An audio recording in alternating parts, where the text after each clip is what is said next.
visit is from 10 European parliamentarians, and they're from the Committee for Maintaining Relations with Southeast Asia and with ASEAN. They're coming down to visit for an entire week to Indonesia, and that's important for a couple of reasons. One, the European Parliament is increasingly important in steering EU foreign policy. The second reason it's important is that it reflects the great importance the EU puts on relations with Indonesia.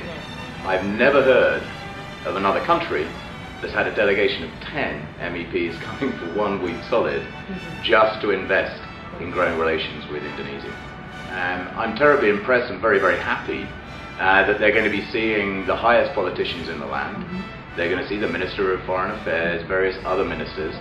And what are the subjects they're going to talk about? Well, they're going to talk about the subjects which are key to the relationship between Europe and Indonesia. So we're going to see them talking about trade issues. We're going to see them talking about environmental issues. The latest issue was on Merapi, with this terrible volcano eruption. So they're going to talk about the kind of support that we gave and see how that's going, and if more support is needed. Because remember, these guys are also our bankers.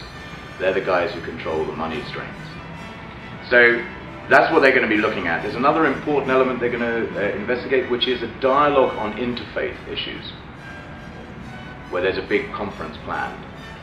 So what is the significance of that? Well, it shows our deepening relationship, like I highlighted. And within that deepening relationship, a key thing that we want to invest in is people-to-people contacts.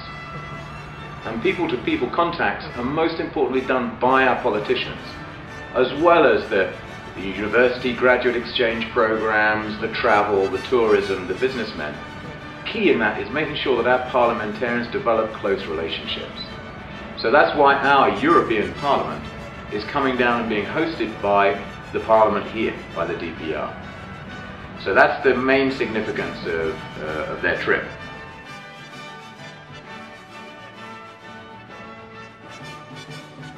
When we're looking at the benefits, you can see this mutual understanding. You can see the movement on specific issues like palm oil, like interfaith. I think one of the key things to actually drive home to the viewers on this internet feed is that we view 3 themes as dominating this trip in terms of that mutual understanding and specific issues. The first is democracy. This is one of the most vibrant democracies in the world now. It's certainly one of the most leading in ASEAN. The European Union likes to see itself as a great democracy. And therefore these 2 world powers coming together to talk about how democracy needs to be adapted, needs to suit local conditions, but is a fundamental for stability in the world. The second part, the second D, if you will, is on development issues. Now within development, that covers both commercial development, the trade issues such as palm oil, but also reaching out with development support, where the EU is a very significant provider and partner in development cooperation with Indonesia, whether it be in Merapi or tsunami or education. Significant support which we want to be able to oversee. And again comes back, European Parliament controls our purse strings. And the last point is actually the diversity. I don't know if the viewer actually knows, as it certainly does in Indonesia, that the motto for Indonesia is unity in diversity. The motto actually for the European Union is actually unity in diversity. It's exactly the same.